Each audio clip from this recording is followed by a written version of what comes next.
للأسف الفريق الوطني والمجموعة نتاعو مازال ينتظر هذا الترخيص الذي يعني تم التقدم بطلبه منذ وقت.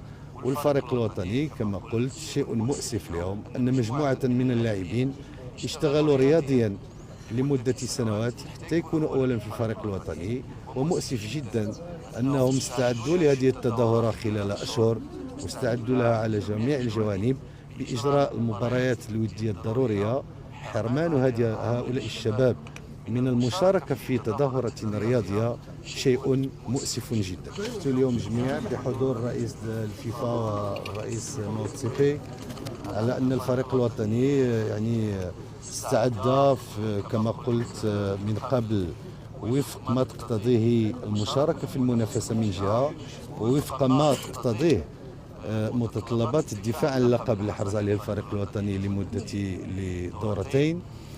كل هذه الاستعدادات توجت اليوم بالمجيء إلى المطار للتوجه إلى قسطنطينة قصد المشاركة في الشان. شارك في كما قلت غير باش نعطيكم الأمر المغربي.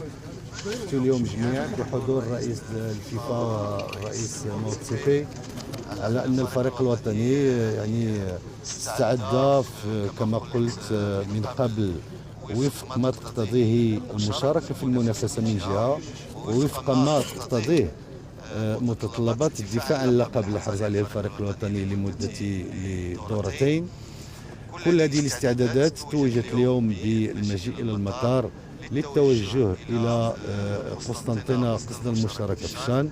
مع الأسف الفريق الوطني والمجموعة نتاعو مازال ينتظر هذا الترخيص الذي يعني تم التقدم بطلبه منذ وقت.